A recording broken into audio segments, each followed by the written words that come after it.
fellow Americans.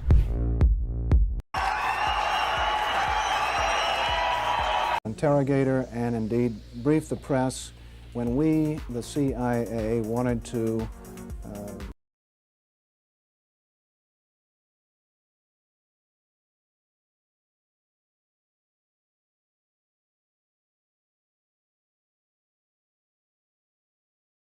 play when you were operating in the field.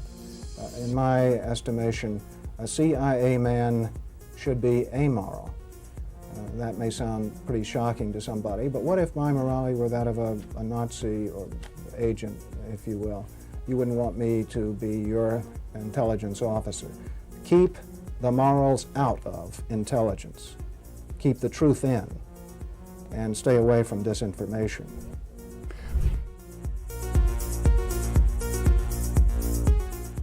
It would have been more appropriate for Mr. Trudeau, Prime Minister of Canada, to address this House according to Article 144, an article which was specifically designed to debate violations of human rights, democracy, and the rule of law, which is clearly the case with Mr. Trudeau.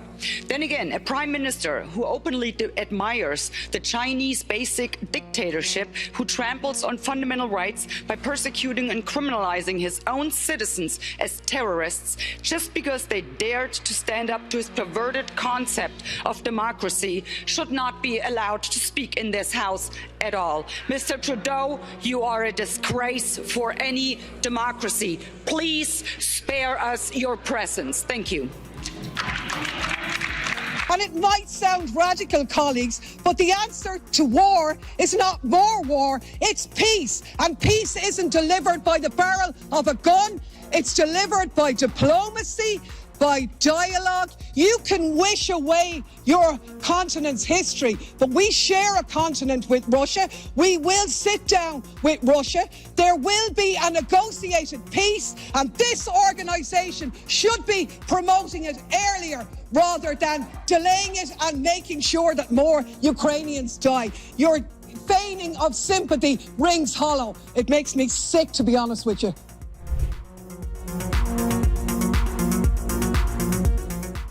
We become involved when disinformation poses a threat to the security of our country. It is when there's a connectivity to a threat to our country. It could be a threat, a connectivity to violence. And what this working group does, is precisely what I would think you would want it to do, which is to take a look at the work, the disinformation work that our department has done, and ask the following questions. Do we have policies? Do we have guardrails? Do we have standards? But here's the problem. We can't even agree. We can't even agree what disinformation is. You can't even agree that it was disinformation, that the Russians fed information to the Steele dossier. If you can't agree to that, how are we ever going to come to an agreement on what is disinformation so you can police it on social media? Senator, I have 2 points, if I may finish. Number one, that what this office, what this working group does, because it's not an office, what this working group does is ensure that there are guardrails, definitions, standards to make sure that the free speech rights, the civil rights, civil liberties, and privacy rights of individuals. So do you think COVID disinformation threatens our national security? And number two, if I may, Senator, and number two, is it your proposition that when the cartels spread disinformation with respect to our immigration policies to try to lure vulnerable migrants to our border illegally? I think you've got no idea what disinformation is, and I don't think the government's capable of it. Do you know who the greatest propagator of disinformation in the history of the world is? The U.S. government. Are you familiar with McNamara, the Pentagon Papers? Are you familiar with George W. Bush and the weapons of mass destruction? Are you familiar with Iran-Contra? I mean, think of all the debates and disputes we've had over the last 50 years in our country. We work them out by debating them. We don't work them out by the government being the arbiter. I don't want guardrails. I want you to have nothing to do with speech. You think we can't determine speech by traffickers is disinformation? You think the American people are so stupid they need you to tell them what the truth is? You can't even admit what the truth is with the Steele dossier. I don't trust government to figure out what the truth is. Government is largely disseminating disinformation.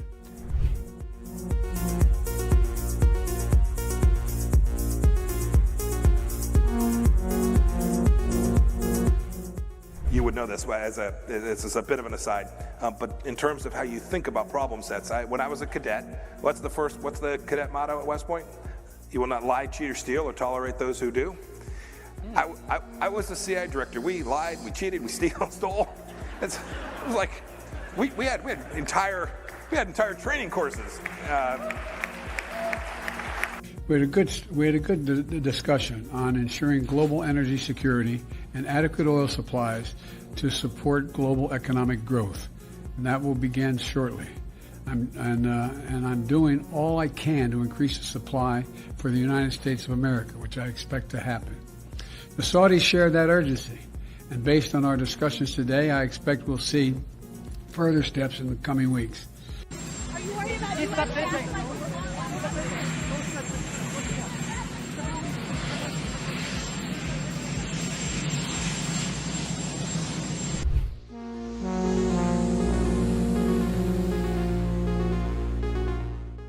Hey everyone, just as a reminder, hey, our show starts at 4 p.m. Eastern Time, just a few minutes from now, but I should remind you that we have a daily newsletter. It's totally free. Natalie and I work very hard on it every morning over a cup of coffee, putting the stories together that we think are important that the mainstream media is going to ignore. All you need to do is go to our website. It's just redacted.inc. Put in your email address. We won't ever sell your email to anybody. And then you'll receive a welcome email. And all you need to do is verify that email, and 7 a.m. Eastern Time is when we send out our daily newsletter. And it's about 5 or 10 minutes in length that you can read it over your cup of coffee. And like I said, we cover 4 or 5 of the big stories of the day, plus a couple of things you might have missed while you were sleeping.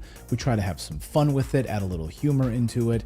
And again, it's a great way to start off your morning. But it's also a great way for us to stay connected with you as well, because we've been banned and blocked on some of these platforms before, where we haven't been allowed to post anything, not even a community post. So the only way for us to stay connected with you is through our newsletter. We were able to send out a newsletter and say, hey everyone, we're blocked for the next week, and let you know what was actually going on with our show. Anyway, go to redacted.inc and sign up for the free newsletter, and it'll be posted first thing in the morning over your cup of coffee.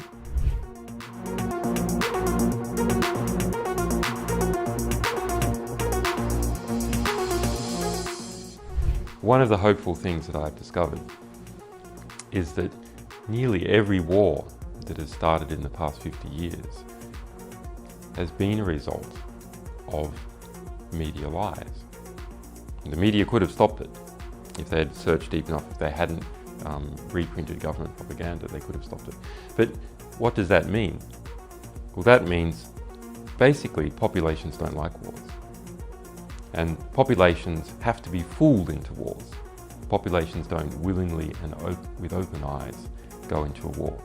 So if we have a good media environment, then we'll also have a peaceful environment. You killed a million people in Iraq. That is a separate... You killed a million people in Iraq.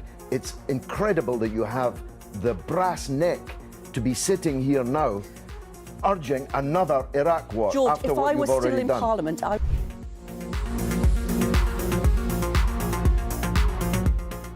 There can be no doubt that Saddam Hussein has biological weapons and the capability to rapidly produce more, many more. And he has the ability to dispense these lethal poisons and diseases in ways that can cause massive death and destruction.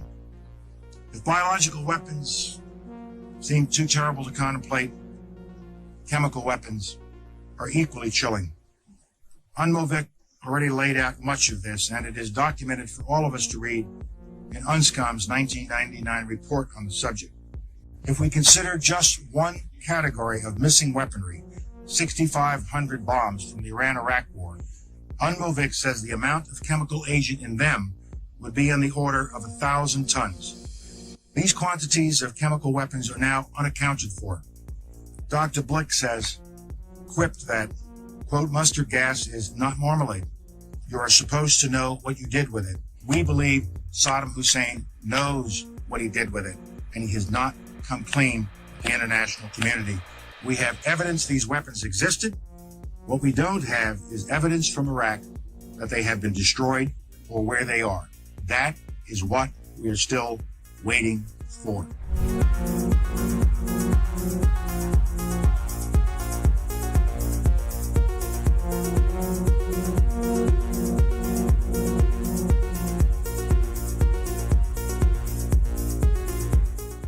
Okay, inspection worth doing, everybody's agreed it's worth doing, and it gets stopped. Yes, sir.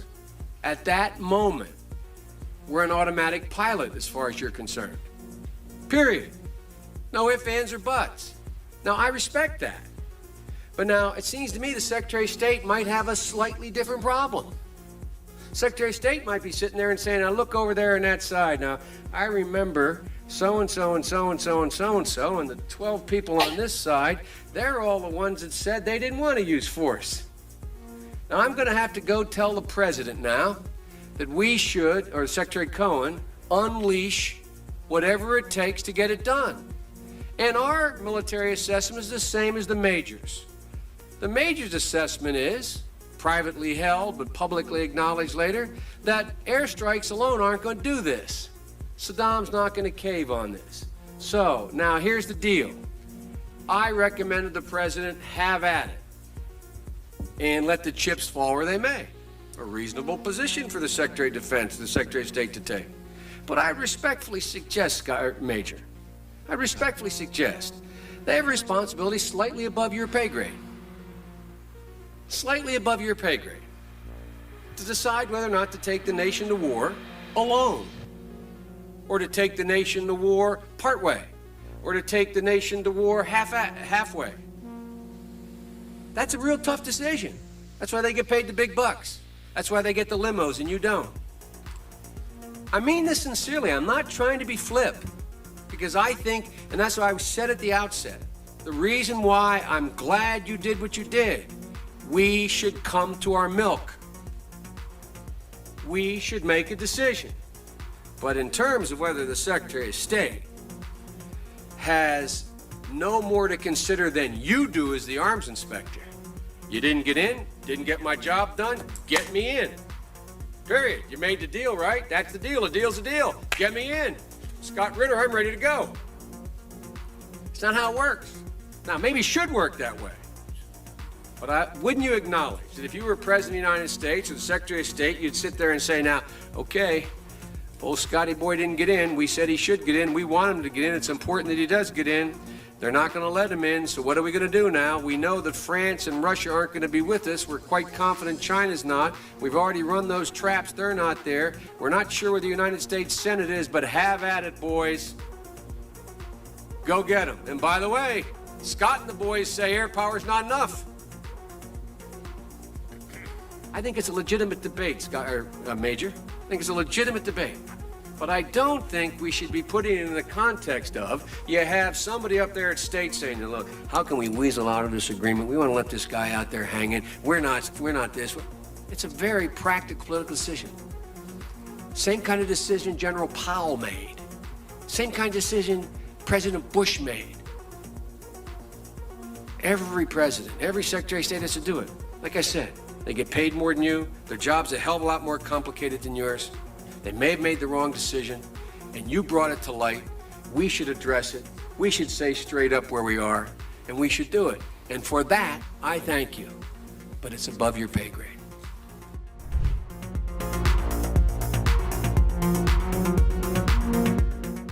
About 10 days after 9/11, I went through the Pentagon, and one of the generals called me, and he said, sir, you got to come in and talk to me a second. He says, we've made the decision we're going to war with Iraq. I said, we're going to war with Iraq? Why? He said, I don't know. He said, I guess they don't know what else to do. He said, I guess it's like we don't know what to do about terrorists, but we've got a good military and we can take down governments. And he said, I guess if the only tool you have is a hammer, every problem has to look like a nail. So I came back to see him a few weeks later, and by that time we were bombing in Afghanistan. I said, are we still going to war with Iraq? And he said, oh, it's worse than that. He reached over on his desk, he picked up a piece of paper. He said, I just got this down from upstairs, meaning the Secretary of Defense's office today, and he said, this is a memo that describes how we're going to take out 7 countries in 5 years, starting with Iraq and then Syria, Lebanon, Libya, Somalia, Sudan, and finishing off Iran.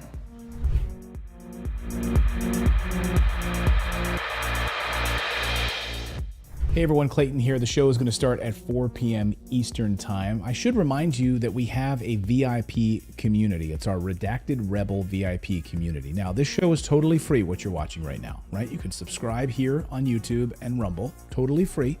But if you'd like to support independent journalism, we are run by you. Without you guys, we wouldn't be able to do this show. We wouldn't be able to hire the team that we have. We wouldn't be able to afford the servers that we have.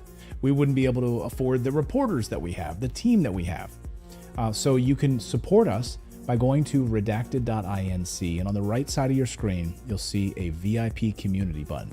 Just click that, and for the price of a cup of coffee once a month, you can support us. We put out exclusive content, early interviews that no one else will see, live streams just for our VIP Rebel community. So again, it's totally free to watch this show, but if you do want to support independent journalism, we would really appreciate it. Come on over to redacted.inc, click on that community button, and decide if you want to sign up or not. It's totally up to you.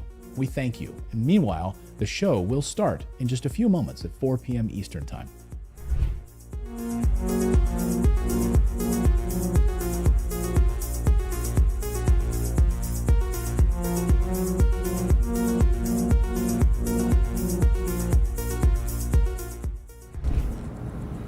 Well, one of the 4 principal functions of the CIA is to gather intelligence and ideally forward it to the president, the users of information, the policymakers, as they say.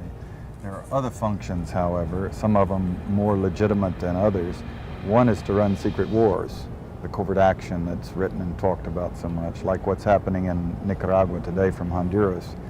Another thing is to disseminate propaganda to influence people's minds, and this is a major function of the CIA. And unfortunately, of course, it overlaps into the gathering of information. You have contact with a journalist, you will give him true stories, you'll get information from him, you'll also give him false stories. For example, in my war, the Angola war that I helped to manage, 1/3 of my staff was propaganda. Ironically, it's called covert action inside the CIA. Outside, that means the violent part. I had propagandists all over the world, principally in London, Kinshasa, and Zambia. We would take stories which we would write and put them in the Zambia Time, and then pull them out and send them to a journalist on our payroll in Europe. But his cover story, you see, would be that he'd gotten them from his stringer in Lusaka, who had gotten them from the Zambia Time. We had the complicity of the government of Zambia, Kenneth Kaunda, if you will, to put these false stories into his newspapers. But after that point, the journalists, Reuters and AFP, the management was not witting of it. Now, our contact man in Europe was, and we pumped just dozens of stories about Cuban atrocities, Cuban rapists. In one case, we had the Cuban rapists caught and tried by the Ovimbundu maidens who had been their victims, and then we ran photographs that made almost every newspaper in the country of the Cubans being executed by the Ovimbundu women who supposedly had been their victims. But these were fake photos? Oh, absolutely. We didn't know of one single atrocity committed by the Cubans. It was pure, raw, false propaganda to create an illusion of communists, eating babies for breakfast and that sort. Totally false propaganda.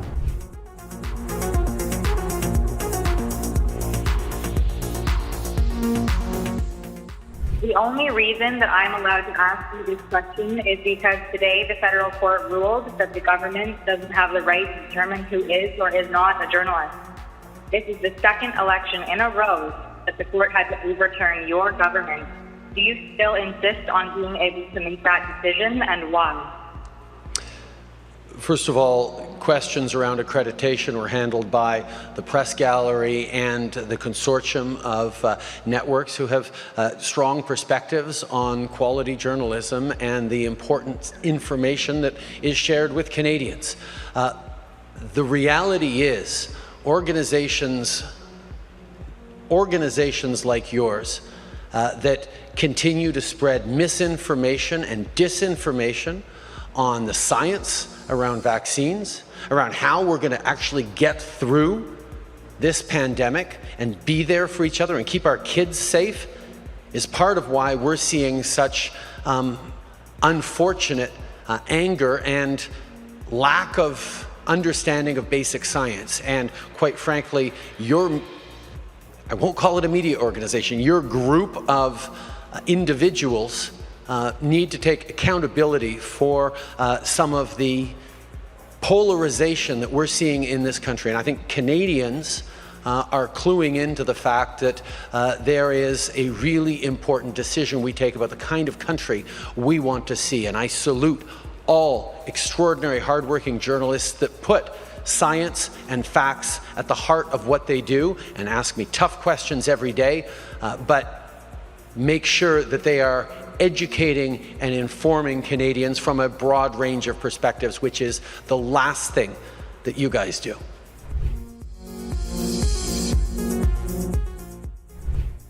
Whatever our hopes may be for the future, for reducing this threat or living with it, there is no escaping either the gravity or the totality of its challenge to our survival and to our security.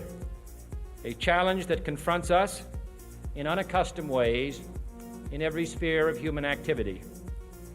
This deadly challenge imposes upon our society two requirements of direct concern, both to the press and to the President.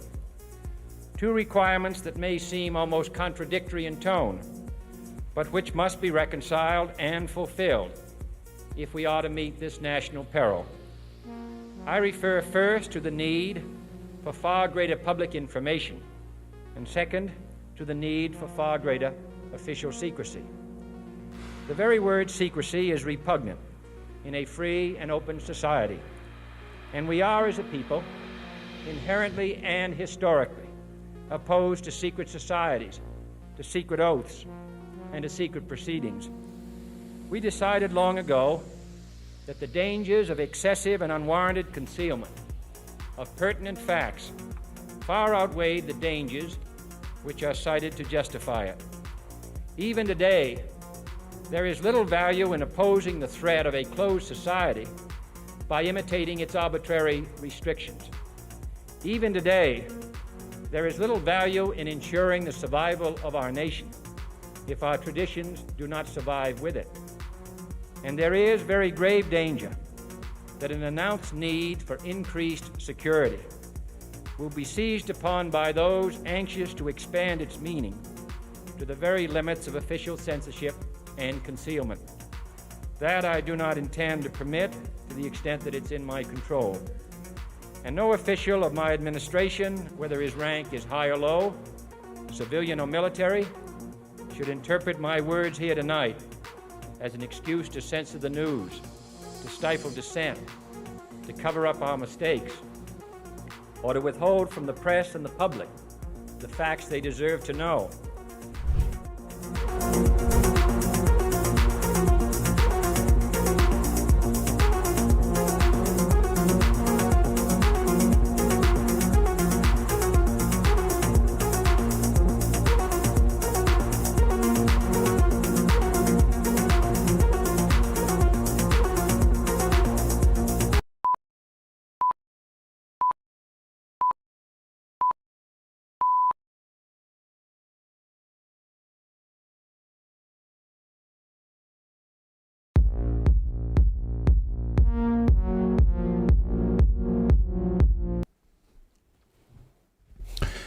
Welcome, everyone, to Redacted on this Monday. I'm Clayton Morris. I'm Natalie Morris. And we tend to cover the stories the mainstream media largely ignores, the corporate media ignores. And tonight we got a big bunch of stories about emergency powers, the government overreaching, using emergency powers to take away your civil liberties. And we're going to talk about COVID. We're going to talk about guns in New Mexico. And yeah, I think, well, no, we've got more civil liberties they're taking away, but we're going to cover that separately, I think. Well, yes, we're going to look at why just today the FDA approved brand new COVID vaccines based on 0 clinical trials. We're going to break that down for you as well. There's a lot to see there. Guys. Also, the JFK assassination, new information regarding the quote unquote conspiracy theory that started it all, and have conspiracy theorists been proven correct all of these years later thanks to this bombshell interview with a Secret Service agent. We're going to unpack what the Secret Service agent had to say. What does it mean for the conspiracy theories? What does it mean for the Warren Commission report about the JFK assassination? All of that and so much more as Redacted starts right now.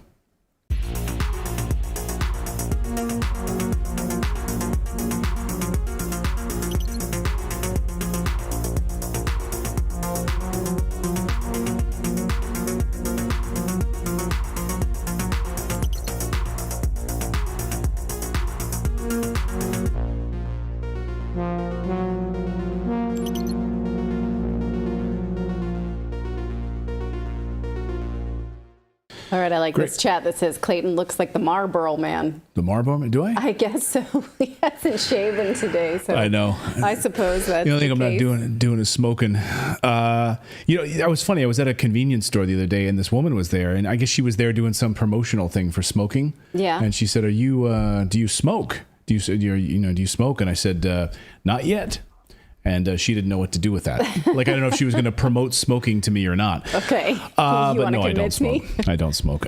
Good to see everyone tonight. Welcome in. Thank you guys for joining us live. We've got thousands of you joining us from around the world. Good to see Gregory joining us from Canada, Ontario, Canada. Nice to see all of you. Let us know where you're joining us from in the chat. We're live on YouTube and Rumble and Twitter. And we've got a lot of news to get to. And Dr. Peter McCullough is going to be joining us here in just moments. He's taking up some moments out from his hospital rounds right now, seeing patients to deal with this breaking news from the FDA, which we will get to in moments. But first, we want to tell you about our newsletter, and it's our way to stay connected with you. You know, these platforms love to ban us and block us and censor us. That's what they do. And so one way for us to stay connected with you every day is with our daily newsletter. Just go to redacted.inc. It's not .com. Just go to .inc. Put in your email address, and you will receive a welcome email from us.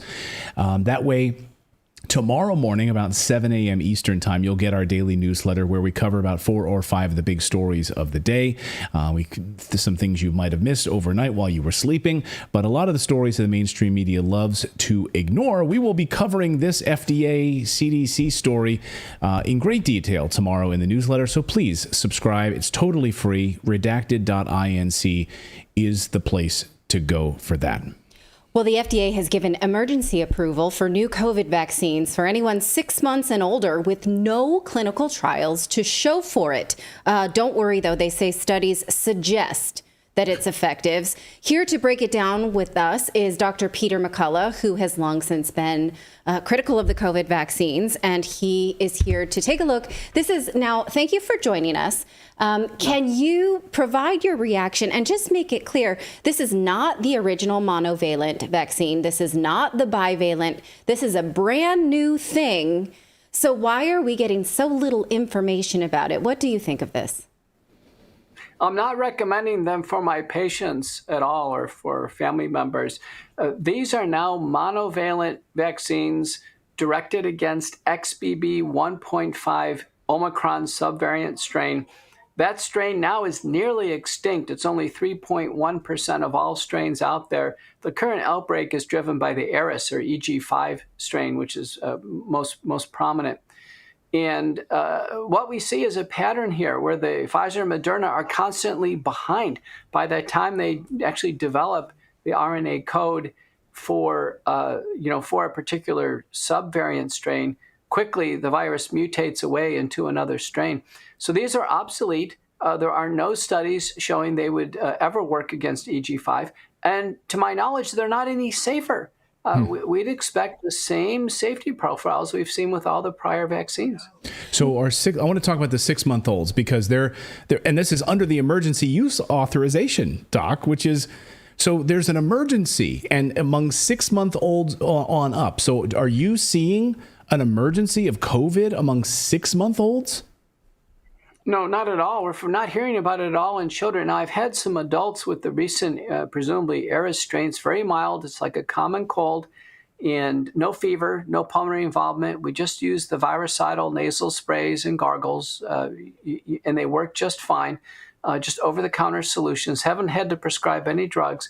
We don't believe the hospitalization data are adjudicated, meaning that the hospital started testing people again, and people test positive for many months afterwards. They're not bona fide COVID cases that are winding up in the hospital.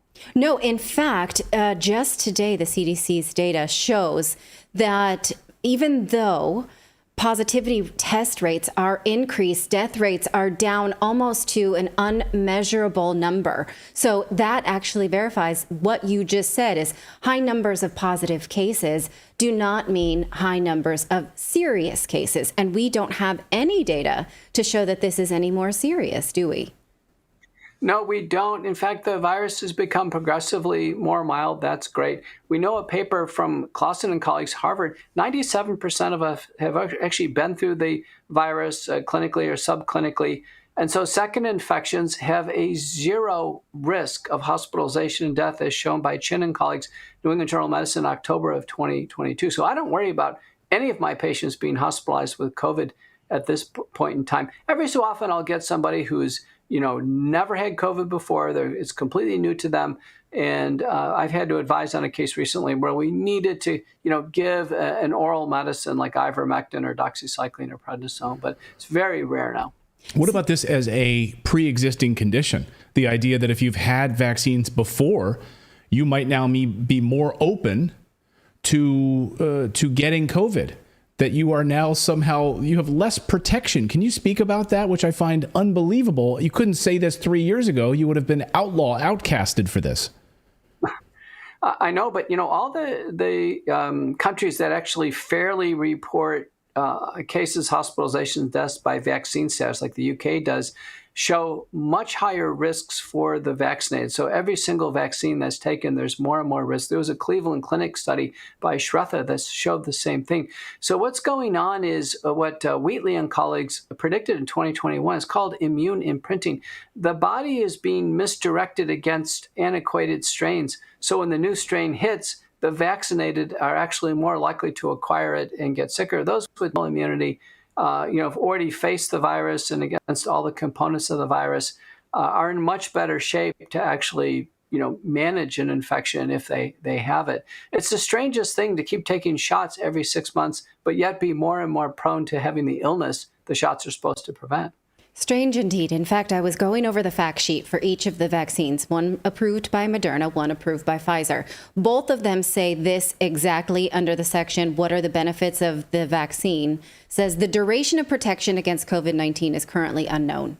So they don't know, they didn't test, they don't seem to care, and that leaves open the window. What I get concerned about is it leaves open a window to make you take another one in 4 to 6 months. That's not a question that you can respond. But we've never had any type of vaccine where people who are following the narrative right now, they're on their 8th shot. We've never given 8 shots of any type of foreign antigen or a killed vaccine or live attenuated vaccine, let alone 8 injections of a novel genetic code where we don't see any evidence that the genetic code is broken down or disposed of in the human body. It's pseudo-uridinated. It's modified to be very resistant to human ribonucleases. The spike protein seems to have a very, very long duration of time in the body after it's produced by the vaccines. A recent paper by Brogna and colleagues, shocking. They were able to use mass spec and identify the spike protein truly coming from the vaccine because there's a certain signature, amino acid signature profile on it. And that is widely circulating in the body in their study up to over 180 days in about 50% of people who took the shots. That means 50% of people who took the shots walking around out there. Can you imagine every 6 months they take a shot? They'll have continually circulating spike protein. The spike protein we know causes damage to tissues, organs, causes blood clotting and the complications all associated with the vaccines. Right, which is not any more conjecture because those things you just said are on the facts sheet now. They weren't originally, but they are now at least on these. So you are given this warning, I guess. If that's it's true. Patients are fairly worn down. The doctors are. There's over 3,400 papers in the peer-reviewed literature on this, over 800. On myocarditis, we have compelling evidence from the autopsy studies, papers by Holscher, colleagues. I'm the senior author. 73.4% of the deaths that occur after the vaccine are truly due to the vaccine. That's now proven. The benefits are very, very limited theoretical conjectures at this point in time. With no clinical data on the BA4, BA5 booster, it completely flopped. Now we have none on the XBB 1.5. It's another flop being introduced into the market on the efficacy side, and I think it'll be more continued safety concerns for people who take them. Fortunately, very few people in America are taking them. Chris Kingdom in our chat says, how can they approve an emergency vaccine if there's no emergency? And then also Red Spartan on our Rumble chat says, can you ask the doctor about shedding? Yeah, how's it an emergency? And can you talk about the shedding? The emergency use authorization was a mechanism that is completely predicated on having both a national emergency and a public health emergency declared by HHS. So the vaccines are government property issued as military countermeasures, essentially. So when the Biden administration on schedule dropped the overall national emergency and Bashara dropped the public health emergency, we should have been done. We should have been completely done. But FDA Commissioner Rob Califf came out and said, nope, the vaccines are going to continue despite the lack of a national emergency. So here the FDA is just enabling this. The question is, who's giving the FDA these orders? Well, the FDA is supposed to be an independent watchdog. Who's giving the orders? There is great concern, by the way. I'll tackle the second part of this about shedding. Helene Benoon and INSERM, former scientist at INSERM, who's probably the most knowledgeable on this. She's pretty convinced the shedding is occurring both of the messenger RNA as well as the spike protein. Messenger RNA is circulating in the blood at least a month after the shots. Spike protein, widely circulating for 6 months or more. So there's got to be a period of time where people take the shots, they theoretically could shed onto someone else with a lot of contact. Well, it does seem like the CDC and the FDA are sort of wagging the dog, for lack of a better term, because tomorrow they will meet to decide which populations to recommend. And if they decide that they agree with the FDA, which we have no reason to believe they won't, then taxpayers, the federal government, will pay for these shots. So whether you want it or not personally, American taxpayers will be paying for it. I know I don't want to ask you to ring in on business deals and government corruption, but do you have a reaction to that? At this point in time, they shouldn't be government property. They should be commercial products. People should buy them. They should sell, should be bought and sold, commercially approved by insurance companies, unless they enter into the marketplace as commercial products like other biopharmaceuticals. This offering of government property that is, many times brought forward under the setting of pressure, coercion, threat of reprisal, mandates, is making people exceedingly uncomfortable. Do you know they are government property in every single country in the world? That's hard to imagine. 3.5 years into the pandemic, that these are still forms of government property. They should be just commercial products. People should decide to purchase them should they want them. Yeah, as you write in your book, biopharmaceutical complex, just like the military-industrial complex needs to make its money. I'll get you out of here on this, Doctor. You've been gracious with your time. We want to allow you to get back to your patients, which is turning on television, seeing all of these television doctors that work for like the local NBC affiliates and the local CBS affiliates, and then you have Jean-Pierre at the White House podium and getting up there telling American people, yeah, it's getting scary out there. Go out and take these shots. That's the best thing that you can do right now. Mask up. Go get the shots. What do you say to that? Masks don't work. Many people are now standing up against masks. Many governors, former President Trump, scientifically they don't work. We should forget the masks. But I tell you, the nasal sprays and gargles really work. Everybody should be outfitted with those when they travel. It's good for just general hygiene to avoid common cold, flu anyway. And then the vaccines are not safe, not effective. And we can't tolerate our government officials making false claims. So Jean-Pierre the other day was saying that the vaccines are the best way to stay safe from hospitalization or death. The vaccines have never been shown to reduce hospitalization and death in any prospective double-blind randomized placebo-controlled trials, nor in any valid observational studies. Recent paper on the preprint server by Michaels and colleagues that have analyzed all the deaths in the Pfizer dossier that occurred after the data cutoff for the very first meeting on December 10th, 2020 by the FDA actually showed 38 more deaths, majority with Pfizer. There were actually more deaths with Pfizer the moment they were approved by the EUA, and the FDA missed it, Pfizer missed it or concealed it. And that pattern of excess death, particularly excess cardiovascular death and excess threefold cardiovascular death, that should have actually halted the program right there. Pfizer never should have been approved or on the market. Dr. Peter McCullough, thank you so much for taking some time out this afternoon there at the hospital. We really, really appreciate it. Thank you so much for your expertise and insight, as always. Thanks, Doc. Thank you. All right. Thanks to the doctor. Unbelievable. Any sort of final thoughts on that? I mean, the idea that it's an emergency, it's 6 months. Well, I do want to take you through some of this for yourself. I think we should still go through some of my notes here because I want our audience to be able to see exactly what the FDA put forth for the American public to swallow. It is a whole load of horse shit. And I want you to just see for yourself what they expect you to believe. So we will still go through it. Do you have any other? Although I will say one of my reactions to what he just said was, what a good idea to travel with the saline spray. Right. And gargle. Yeah. I never thought to do that. Yeah, it does work. I travel with like baby Tylenol and, you know, this little plastic tooth in case anybody loses like a saline spray, to clean out your nose, like make sure you're not getting, and at the end of the day, if you're like out in the world on a cruise ship or something, that's a great idea. The biopharmaceutical complex can't make billions of dollars off of that. Just a little saline spray and some gargling, Yeah, great idea. All right. Okay, well, let's go ahead and go over this. The FDA has given emergency approval for the new COVID vaccine for people 6 months and older with no clinical trials to show for it.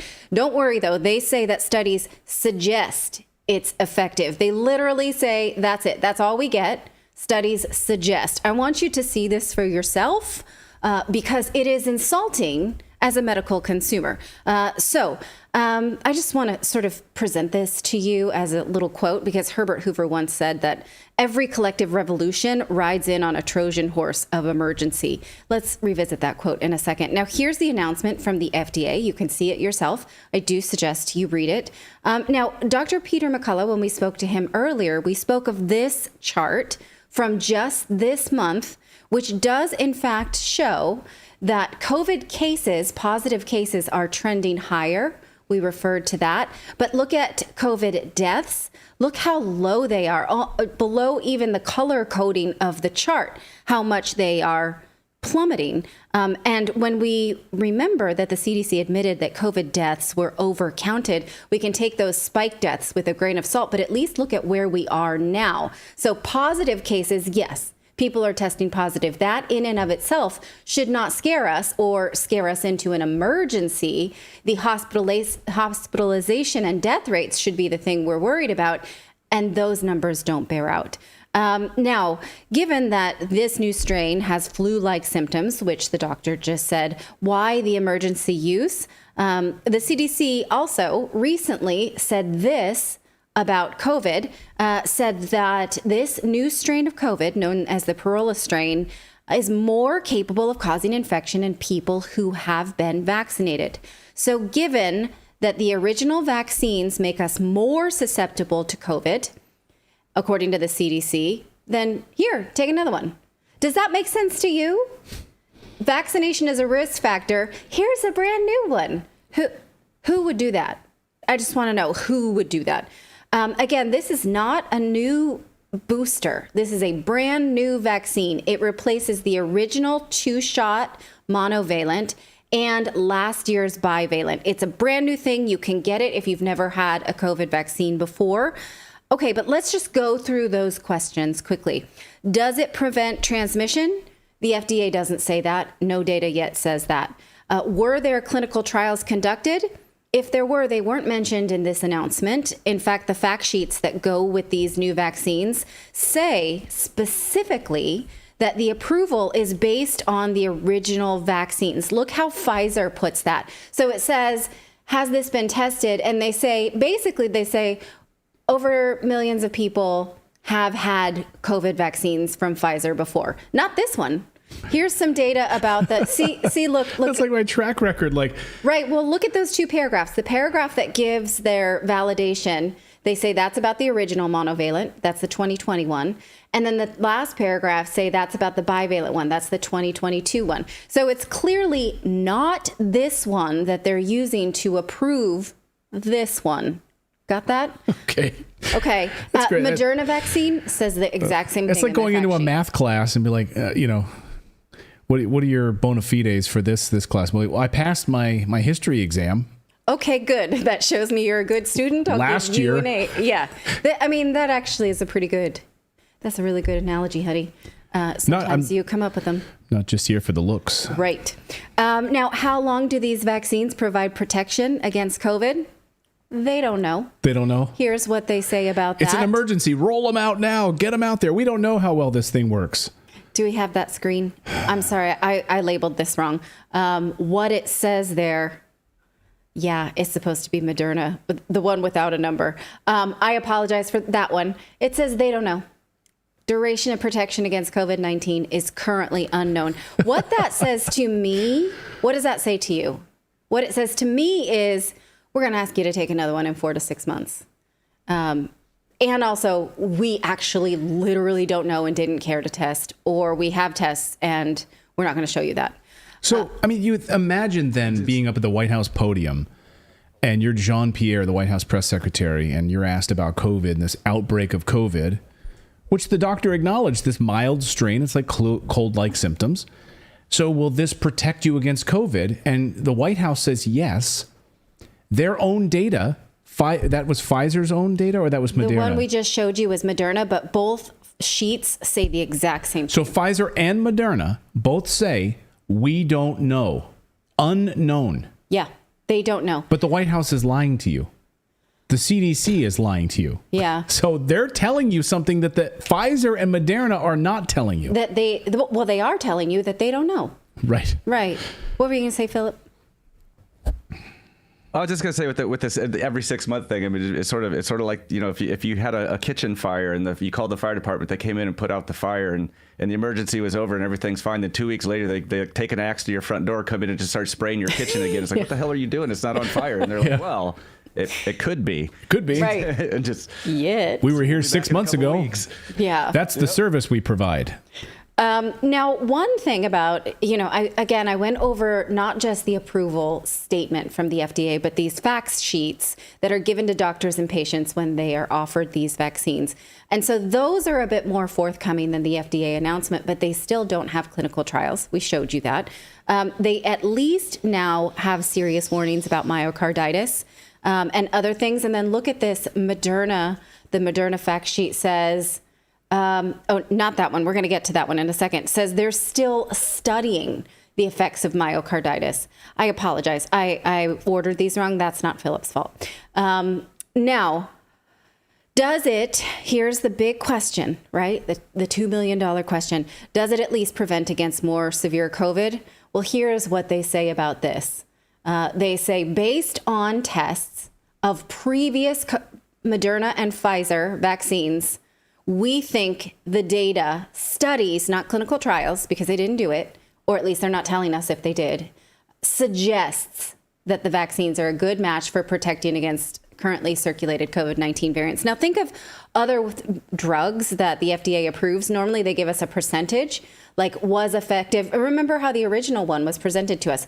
88% effective against COVID transmission, 60% for the AstraZeneca or whatever, right? We at least got percentages that they could use from clinical trials. Now we're only getting the word suggests. Studies suggest. I don't find that very strong language. Now, again, this doesn't mean they didn't do clinical trials. It means they're not at all willing to show them to us. They don't reference them. If they did them, they just don't want to share it because there might be something there that we don't want to see. So instead, they're using this sort of algorithmic extrapolation that suggests that the COVID vaccine might neutralize the virus. Ben Almond in our Rumble chat says this is 100% BS. That's a yeah. I'm gonna get a hopefully T-shirt. Not my presentation of it, but Well, no, there's nothing that you've said that's Okay. BS. You're just presenting the BS that they're foisting on us. okay, yes, that is BS. So now, tomorrow on Tuesday, the 12th of September, the CDC will meet to consider which populations it recommends. If they go with the FDA recommendation of recommending this for everyone 6 months and up, that means that you, the American taxpayer, will pay for it because the federal government will be on the hook for that. So it seems like it's a for-profit effort on the back of taxpayers because we can't locate the emergency. We can't locate the effectivity studies of the original 2 COVID vaccines. And so then why are they doing this? Do they just have to keep up the charade so that they don't have to apologize for what they did originally? Or is it literally a power grab? I want to just end with this quote by Herbert Hoover because I think it's important for us to remember what he said about emergencies and how it is the dictum of authoritarians. So here's the quote. He says, "Every collectivist revolution rides in on a Trojan horse of emergency. It was the tactic of Lenin, Hitler, and Mussolini.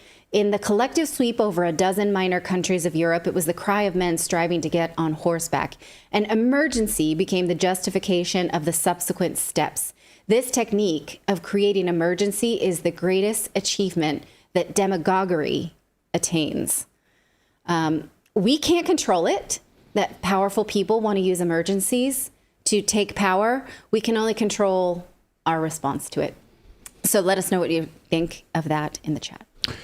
All right, we've got more news to get to here on your Monday. We're going to talk about New Mexico. We're going to talk about Russians voting in a war zone. Plus, we're going to look at the JFK assassination and new revelations about that coming up in a moment. Ann Westmoreland in our chat says, "Hello, Clayton, Natalie, Grover, David, Pizza, Philip, Grimm, and everyone on the Redacted staff." Hey, Ann, good to see you as well. We're going to get to all of your chats here. We're going to keep our eye on the chat rooms, and please subscribe if you're not already subscribed, and please smash that like button. I think we only have 2,700 likes, and there's about 25,000 of you watching. If you could smash that like button, it pushes us further out into the algorithm. All right. Well, before we do that, we're going to move on. We want to tell you about our friends over at Private Internet Access. Because do you ever feel like you are being tracked on the internet? You are. We have so many stories we've done here on Redacted to prove that to you.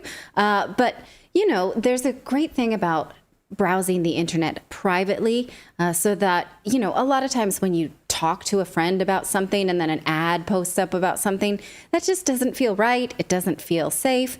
And so did you know that your internet service provider literally knows everything you do online?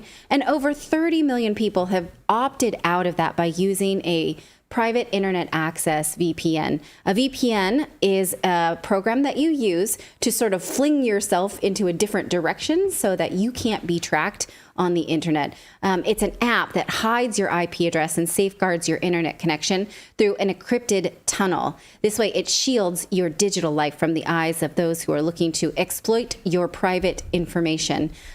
So Private Internet Access works with all major streaming services, so you can access more content than ever before in the world.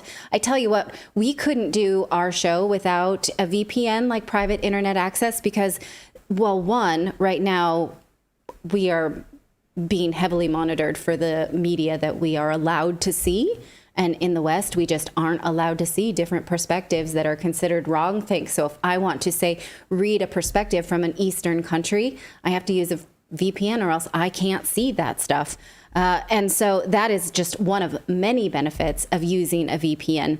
Now, if you want to enjoy all the benefits of Private Internet Access, now is the time to subscribe. Head on over to piavpn.com/redacted. You'll get an 83% discount. Seriously, 83%. That's about $2.03 a month for privacy, which is immeasurable in value. You also get an extra 4 months completely free, but you must go to piavpn.com/redacted for a truly private life. One last time, that's piavpn.com/redacted. All right, we've got more news to get to here, but first I want to take this one chat here from Neo Bigfoot in our YouTube chat. Neo Bigfoot in YouTube. He says, Clayton's job isn't at risk from jab verification, meaning getting the COVID jab. So Clayton's job isn't at risk from the jab verification. Always remember that. But yours may be, and he won't come to save you. Okay, so what you're saying, Neo, is that I'm telling people not to get a jab, and it may cost people their jobs if they don't. So you're in favor of mandates, like employers pushing a mandate on their employees? And no, I'm not going to come save you. It's your body. You can do whatever you want. If a job is telling you to do something and you don't believe in it and you don't want to do it, don't do it. But if you want to do it and it's your body, you can do whatever you want with your body. I don't tell people to get tattoos, not to get tattoos. I'm just a little unclear about this point. Clayton's job isn't at risk from jab verification. Always remember that, but yours may be. Let's apply that then to a CNN anchor who tells you to go get it. Yeah. And then you get hurt. Should they then... Right, the reverse of that, right? How about how many adverse effects from them pushing this on people? Right. Right? Yeah, that's a good point. Okay. So I don't quite understand what you're saying there, but I just want... Yeah, okay, so this is a good time to remind people that we're here to advocate for personal responsibility and decision-making. How about that? Yeah, do whatever you want with your own body. Just don't force it on me. So yeah. We're presenting you with information. If you think, hey... no clinical trials, no real information about the benefits and the effects of this vaccine, but I'm still being asked to take it, I'll do it. Very nice. Go ahead. Very nice. Go ahead, do it. Yeah. Oh, you mean this has never been tested? Yeah. Oh, sign me up. That's totally on you. You do you. We're not going to dogpile you. And chat room, don't dogpile people. Yeah, don't leave Neo Bigfoot alone. He's making a point, or she's making a point. But I'm just commenting on. I just don't know exactly what you mean by that. I mean, you're right. I'm not going to come save you if an employer forces you to get a jab and you go and do it. That's not me. That's not my responsibility. It's on you. It's your decision to do that. Yeah. I don't think we've ever told you to do anything except call your elected representatives to ask them to pull out of Syria. Yeah, to stop wars. I've asked you. We have asked you to do that. I don't think we've ever asked or hit a like button. Or sign up for a newsletter. But I don't know. Anyway. Yeah. Anyway, all right. Let's talk about this. Well, they are using emergency powers to take away your rights, just like they did 22 years ago using 9/11 as a reason to take away your personal liberties. They're doing it again today, of course, on the anniversary of 9/11. The timing couldn't be more poignant, actually. The governor of New Mexico using emergency health powers to take away your freedoms. New Mexico's governor has ordered the suspension of laws allowing the open and concealed carrying of guns in Albuquerque. Governor Michelle Lujan Grisham has declared gun violence and drug abuse a public health emergency after a string of recent deadly shootings, some involving children. Her emergency order temporarily bans the carrying of guns on public property, and it's effective immediately. Grisham cited the recent shooting deaths of 3 children as well as 2 mass shootings in May. Some in law enforcement and elected officials say the order goes too far. Yeah, some say it goes too far, or that it doesn't make any sense at all. Let us know in the comments below whether or not you think it makes any sense at all. So I'll show you her reasoning for this, and I think this is a broader discussion. It's not just about New Mexico. Don't just focus on New Mexico here. This is a broader discussion about gubernatorial powers that go to 44 different states that have unprecedented powers to say, screw the Constitution, we're going to do what we want to do. And we saw quite a bit of that during COVID. So New Mexico governor orders suspension of open and concealed carry of guns in Albuquerque. The emergency order includes the suspension of open and concealed laws in Albuquerque and I'm not going to pronounce this county correctly, Bernalillo County. Hopefully I'm saying that right. Temporarily banning the carrying of guns on public property. So if you have an open carry and it's in your belt and you're out there publicly, sorry, you could be fined and or arrested as a result of this. But this is your constitutional right, and it is your right under the law. But forget the law. We're sidestepping laws now. That's what we're doing. The National Association of Gun Rights has also filed a lawsuit against New Mexico's Democratic governor and health secretary over this gun violence law. And they're saying that how are you justifying this as a public health emergency, suspending open and concealed carrying laws in cities and counties based on crime statistics. So they have, and the argument, of course, is they have nothing to do with one another. That the people carrying out these crimes have nothing to do with the open carry law permitted individuals who are openly and lawfully carrying their weapons. But don't let facts get in the way of your outrage and your virtue signaling. State governors in 44 states have unbelievable authority under these emergency conditions. So it's not just New Mexico. And there's almost no legal recourse at all. Yeah, they might get sued here and there, but there's really no legal recourse. Who's going to step in? The Supreme Court. Maybe eventually, but in the meantime, a lot of damage can be done in those many years or months till the Supreme Court might take something up like this. As we've seen recently in places like Hawaii, for instance, right? And now New Mexico, Democratic governors have been playing with fire, as Zero Hedge pointed out this afternoon, and they're basically pushing this envelope of emergency controls down to the state level. But a lot of citizens coming out, pouring into the streets in Old Town Albuquerque and saying, no way, you're not going to take away my guns. And they all came out fully decked out in weapons saying, you're not touching my guns. And by the way, the police are not even enforcing this. They're supposed to be arresting these people. They're supposed to be issuing $5,000 fines because they're wearing these weapons now out in public. And the governor said no, but here's those protests anyway. Crime is riddled, and all we want to do is protect our families, our friends, our communities. I've gone on 2 combat tours with the Marine Corps and fought on the front lines. I've done 11 trips as an independent contractor. She thinks she has the right to take away my freedom to protect my community. I don't think so. This will not stand. We will not comply.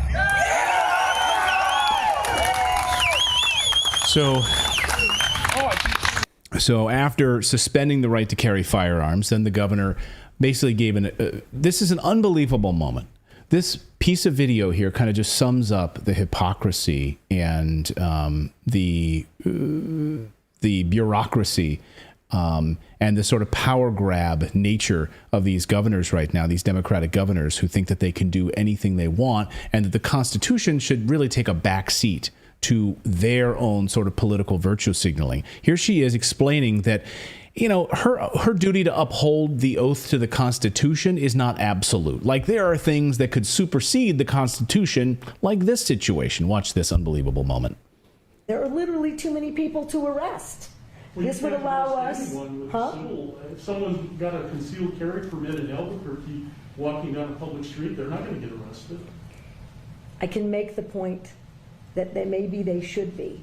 And this is the point. I'm willing to do anything and everything within a shred of evidence-based effort.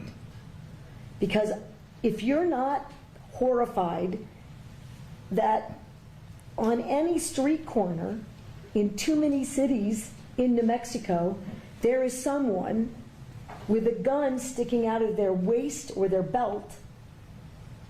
And I'll tell you, if you're a young person, you're not allowed to have a handgun. Well, it's a crime already. I got it, but we won't be able to arrest all of them. So imagine, just in a perfect world, if this was upheld, it gives all of these police officers the ability to focus on the real criminals. Last follow-up. Yeah. But your point is valid. You took an oath to the Constitution. Isn't it unconstitutional to say you cannot exercise your carry license? With one exception, and that is if there's an emergency, and I've declared an emergency for a temporary amount of time, I can invoke additional powers. No constitutional right, in my view, including my oath, is intended to be absolute. I can't follow her logic. So let's try to unpack her logic here, right? Now, remember that where crime has risen in the United States, it's risen in Democrat-controlled cities, okay? So just put that out there. Just let that hang out there, as you would say. Put a pin in that. and we'll circle back to it. First, crime is rising again in these Democrat cities around the country. Her argument is that, well, by these people that have these guns on their belts legally. Actually, I'm sorry, I can't figure out her logic at all, honestly, because she's saying what she's trying to say is that this will enable the police to do their jobs by keeping law-abiding gun holders off the streets. Because otherwise they just would be arresting people, but they're not, apparently, because there are too many good citizens out there with guns in their belts, in their hips, going to the Starbucks. And you know what? It's really distracting the police officers from doing their jobs. Okay. Right. I mean, that's kind of what she's saying. She's basically saying, I'm banning legal firearms because under these like emergency powers, I have these emergency powers, so I'm just going to do it because there's an emergency. And yet she hasn't outlined any emergency. Right. There's no emergency. This is what they're doing to use against COVID. They're basically saying we have this massive emergency, and I think you're seeing a pattern here, right? They're basically laying out this idea that there's emergencies when there isn't one. Yeah. There's a climate emergency. Actually, the puffins are back. The polar bears are thriving. The Great Barrier Reef is the Great Barrier Reef ever. is better than ever. The Earth has actually been cooling over the past 10 years, and the glaciers are actually expanding in other areas where they've been retreating in other areas. But shut up. There's a climate emergency. Oh, okay. So there's a COVID emergency. There's a crime wave in your Democratic-controlled city. So you need to ban law-abiding citizens from their constitutional rights, right? I mean, that's what she's saying here. She's basically saying open carry and conceal are not going to... And the idea that it's going to reduce crime is ridiculous because criminals don't give a rat's ass. They don't give a rat's ass about gun laws, right? Well, no, I wouldn't say that because you can make the point that active shooters usually have legally obtained guns when it comes to school shootings. Okay, but... So they at least have a legally obtained gun. They cared enough to like properly register the gun. Okay, go ahead. Let's leave that for now. Yeah, it could be your logic is kind of what I was hearing because she was like, is if you pass the law, then law-abiding citizens no longer carry open, like no longer have open carry. So the only people then they find with open carry have to be non-law-abiding citizens. So it's like a weeding out process. I don't know if that's what she's getting at. Like, oh, that guy's still carrying, and we passed that law, therefore he must be a criminal. Whereas he wasn't before. Right. That doesn't make sense either. Yeah, I don't know. I mean, so it's totally ambiguous, and it's for a certain amount of time. And, I think the argument that I've been seeing today from some is that this is just a test. This is a test to see how much they can actually get away with. How much can they actually get away with these emergency powers? First they do this, then they do this, and now they're trying this. Will you go with it? Will you stand up for it? Well, a number of people aren't, and you have these people pouring into the streets saying this is unconstitutional. And you're not going to take away my constitutional rights to carry. I'm doing it to protect my family. I'm doing it to protect myself because you don't police the streets properly because of your defund the police policies. Now crime is rising. You're letting the borders wide open and illegal immigrants are pouring in and crime is skyrocketing. So that's my fault as a gun carrying conscientious citizen? No, it's your fault. It's like in Chicago, Lori Lightfoot, when she was running for mayor again, blaming the retailers because they had great items in their stores. Like they didn't have enough security. They didn't have security cameras. Move your items out of the window. It's your fault, the retailers, not us. The Democratic administration, who's now defunded the police and doesn't want to actually police the streets because we don't want to do that anymore. Yeah. We allow people to shoplift. So now you're going to hurt, the average American. So, and also, how does crime have anything to do with public health? She's using emergency health authorization as a justification for this under her gubernatorial powers as an executive order. Yes, but we've seen a lot of, powers taken away, freedoms taken away under the auspices of health, public health. That's my point. Yeah. that they're using this as an umbrella. Right. What does this have to do with shootings that have happened? I mean, if that was the case, then Philadelphia should be on a frickin' quarantine. Right. Like Shelter Philadelphia should be, yeah, I mean, if that was the case, or Chicago or any of these other cities, if this is a public health problem. So anyway, let us know your thoughts on this. This is I think New Mexico literally is a microcosm of a larger issue of using these emergency powers to take away personal freedoms. And I couldn't imagine that it, happens on 9/11, reminding us of the Patriot Act, reminding us of using certain things to take away personal freedoms. All you need to do is travel to the airport to remember what the impacts of 9/11 still have on us, for crying out loud. I mean, I'm willing to listen to reasonable gun reform. That wasn't it. So I was waiting. Yeah. Put up a good argument. Maybe make an interesting argument, discussion about it. I'd love to hear it. So, yeah. All right. We've got more news to get to here on your Monday. We're going to talk about Russians who voted in this war zone and went back to fighting on the front lines. We have an update from the elections that are just wrapping up in Russia and what that means and what that looks like. And certainly in these areas in Donetsk and the Donbass, who are, of course, under constant shelling and still able to go out and vote. So we'll bring you that report in just moments. Plus, we're going to look more deeply at the JFK assassination and the new updates about a Secret Service agent who was there that day, who managed to pick up the quote-unquote magic bullet. It's a pretty remarkable story. We'll bring that to you on a second. But first, are you an investor looking for an easier way to trade stocks? And would you like 16 free stocks? Well, with Moomoo, my favorite trading platform, there's no steep learning curve. It has a simple interface, easy to use, so even beginners can take advantage of the stock market in no time. Plus, it offers powerful tools often reserved for experienced investors like customizable watch lists, advanced charting capabilities, and now Moomoo has even added a powerful new earnings calendar, so you don't have to hunt and peck trying to find the earnings schedule for your favorite companies. And right now, for a limited time, Moomoo is giving away 16 free stocks when you open your account, make your initial deposits, and even if you never do anything else with the account, you get to keep those free stocks. That's right. Moomoo has zero commission trades, and the app looks amazing on every platform from iOS to Android to Windows and Mac. And Moomoo can help you trade with its advanced tools like their stock screeners, their earnings calendar. So no matter what your skill level is, you'll find fantastic tools that can help you trade. So open your free Moomoo account today. Get access to zero commission trade, 16 free stocks when you open your account, make your initial deposits. You have to use that link on our screen, which is redacted.inc/Moomoo. All right, so elections have just wrapped up in Russia, and for the people of the Donbass, of course, this has been their first election as new Russians under the Russian Federation and under the Russian Constitution, being able to go out and actually vote for the very first time as a Russian. But still, as shells continue to rain down, you're in the middle of a war zone, and civilian centers, residential areas have been continued to be under assault over the past few days despite this. Patrick Lancaster is in the Donbass and filed this report during the voting. Watch.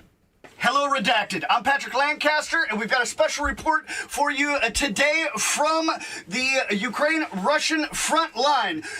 Just on one side of us is the Ukrainian-controlled city of Siversk, and on the other side is the Russian-controlled city of Severodonetsk. And we're here today to show you what the situation is with the soldiers on the front line after they vote in the first Russian election for Donbass that has been held here in Donbass, and this is what was before the Lugansk Oblast or Lugansk region of what was formerly controlled by Ukraine, and the West considers parts of Ukraine, but by Russian law, this is now considered part of Russia. So and that's why these first elections are happening here, and we're showing you what the real situation is, what the Western mainstream media won't show you. We give you a choice what to see. So there's a lot more to come. We're going to talk to the soldiers here and give you a little tour here, hopefully. Здравствуйте. Здравствуйте. Здравствуйте. Что вы только сделали? Голосовал, я из Луганска. Да? И за что вы голосовали? Что это был? Я патриот за будущую страну. Да, Вы сказали, вы из Луганска. Как были это 9 лет война, конфликта для вас, для народа Луганск?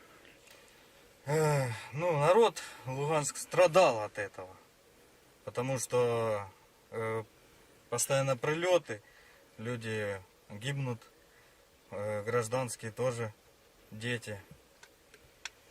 И мы вот защищаем нашу родину и хотим, чтобы была будущая страна нашей.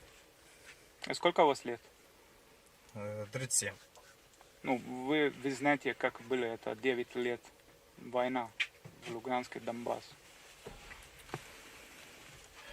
Вы видите все. Да, видим это все, как простые граждане страдают от этого всего. И как это все развивается в другом месте против нас. Как-то вот так. Вы думаете, ну, Запад, пресса сказала, в Украине фашизма нет. Это ложь, неправда. Что Я вы... думаю, что это неправда, и она присутствует, это все. Ну, фашизм есть в да, Украине. фашизм есть. Так. И вы, ну, вы знаете историю Красной Армии Советского Союза, которая делает война, больше 9 миллионов детей умер против нацизма, против фашизма. И это были наши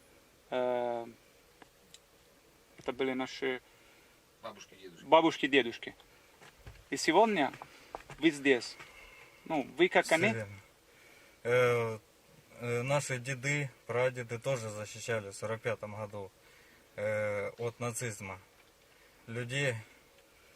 И мы, этот нацизм опять вернулся, и мы для этого тоже защищаем, как наши прадеды и деды, нашу страну будущего. Как обстановка здесь? У нас обстановка, значит, мы постепенно, потихоньку наступаем. Видим, что противник ослабевает и бросает свои позиции и уходит. И как далеко они позиции? Не менее 2 километров.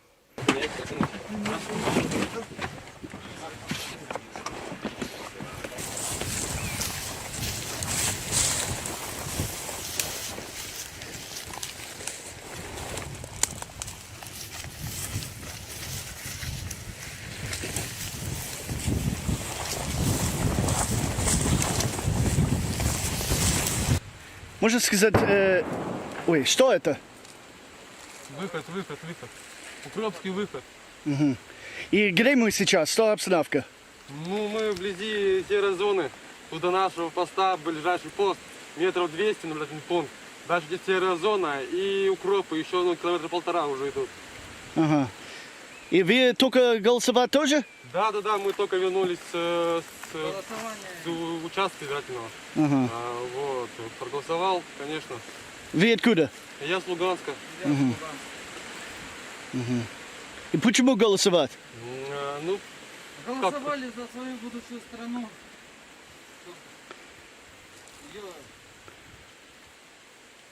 Голосовали за светлое будущее, за своих детей, близких, за родственников.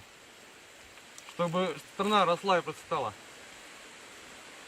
Ребята, вопрос. Вы солдаты, у вас есть больше история работы здесь. Вы видите оружие Запад, потому что Запад, пресса и политика сказала, это оружие для победы Украины. Это правда или нет? Это оружие западное, да, присутствует, то же самое кассетные боеприпасы, украинцы стали очень часто использовать. Это, конечно, очень сильно мешает, но никаких особых действий, это нам никак не мешает. Нашей победе никак не повлияет на нашу победу. А также гаубицы эти М-77 постоянно уничтожаются. Что еще есть? На захватанных пунктах наблюдательных дохуя много западного оружия находили, также боеприпасов много. Вот, покидают, то есть посты, у них оружие есть, а боеприпасов не так много, они оставляют его также на позициях и бросают позиции, уходят без западного оружия, без стволов именно. У вас есть проблемы патроны, проблемы еда, проблемы в форме или нет? Нет, какие проблемы? Кормят, одевают. С водой, да, немножечко есть, но это все равно не критично. Мы находимся на передке, а не где-то там в тылу, где. То есть мы сюда приехали побеждать. У вас есть все, которое вы хотите для работы и для живет здесь? Все, что нам необходимо, у нас все есть. Нас обеспечивают.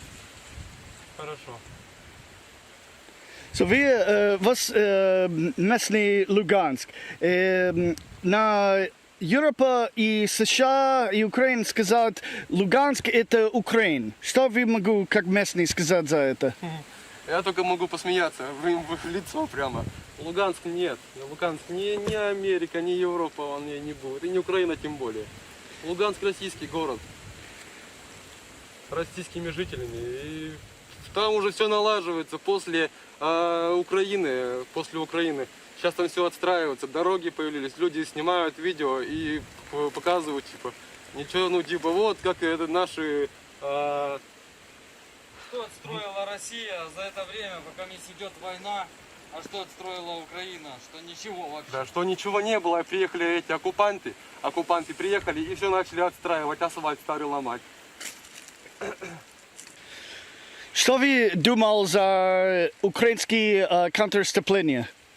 Что я думаю? Ну все, что это шляпа полная. Что это полная шляпа. Просто. Ну какое наступление? Это...